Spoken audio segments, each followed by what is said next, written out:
Una rosa para Eva, parte 2. Mientras la escuchaba, comenzó a sentirse mal. Su corazón bombeaba a 1000 por hora y la cabeza le daba vueltas. ¿Cómo habían podido tramar ese cruel engaño y jugar con la felicidad de sus hijos? ¿Con qué derecho truncaron sus vidas tomándose la libertad de pensar que eso era lo mejor para ellos? Su madre le contó que entre las familias de ambos jóvenes había una enemistad de muchos años, una herencia de odio y violencia. Y cuando se enteraron de que sus hijos se habían enamorado, no lo pudieron tolerar.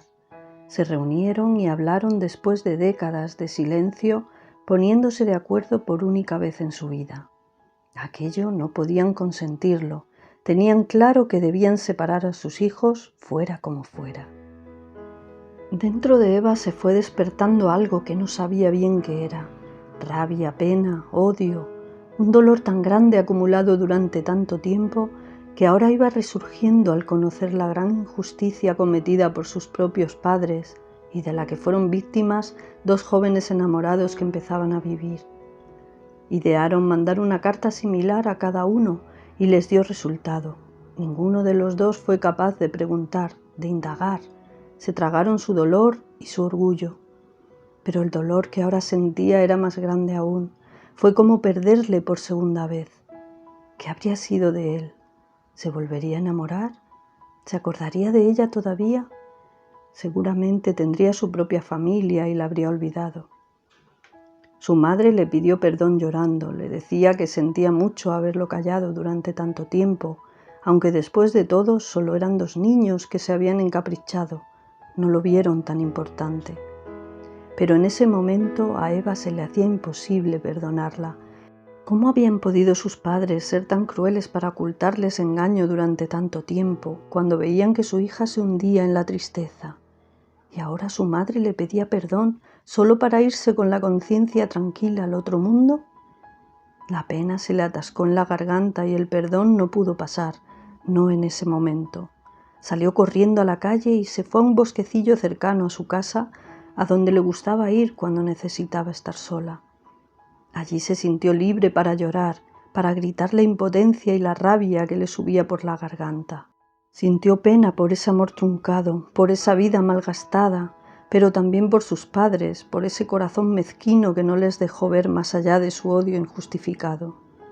Cuando se hubo desahogado y se sintió en paz consigo misma, regresó a casa con su madre, aunque ya nada volvió a ser lo mismo entre ellas. Poco después su madre murió, y aunque lógicamente sintió su pérdida, algo dentro de ella le repetía que había pagado por su culpa. No le gustaba ese sentimiento que se había instalado en su corazón, pero era lo que sentía en ese momento. Al poco tiempo se dio cuenta de que ya no podía vivir allí. Necesitaba dejar atrás tantos años de sufrimiento y engaño. Vendió la casa de sus padres y se fue a la ciudad a empezar una nueva vida, donde la venganza y la rabia no tuvieran lugar.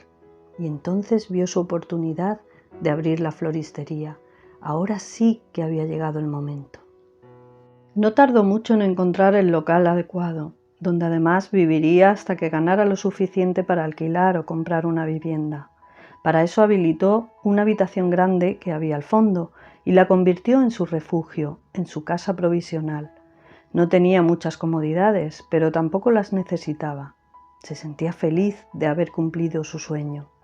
Al principio le costó arrancar, tuvo que ocuparse de todo ella sola, de la publicidad, de llamar a distribuidores y demás trámites, pero lo consiguió y se sentía muy orgullosa por ello. Ahora ya tenía una clientela fija y estaba muy bien considerada en la ciudad. La floristería tenía fama de ser de las mejores y más variadas del entorno. Además, todos hablaban de la elegancia y el buen gusto de la dueña para montar los centros y ramos de flores. Con el tiempo pudo comprar un piso, cercano a su tienda. No era muy grande, pero sí lo suficiente para ella. Lo decoró con gusto y se sentía muy satisfecha de lo que había conseguido.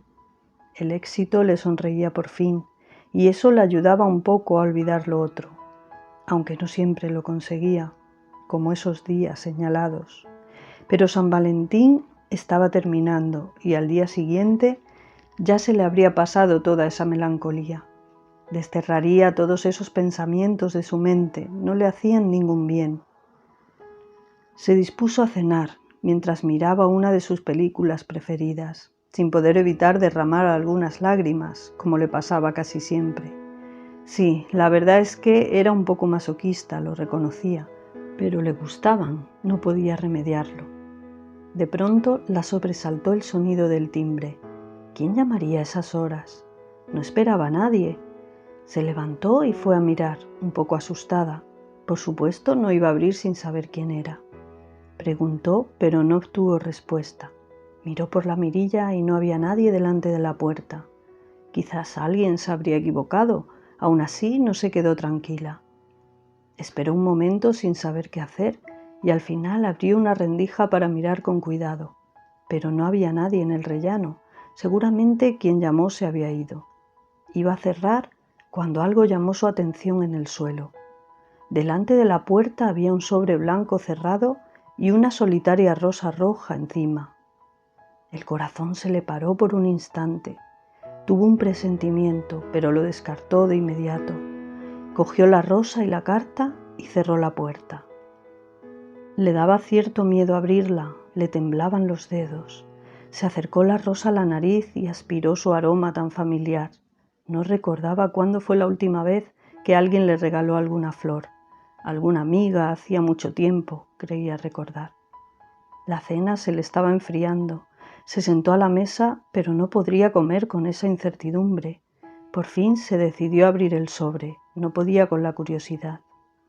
Había una sola hoja escrita por una cara, un folio blanco escrito a mano, y una letra que le resultaba algo familiar.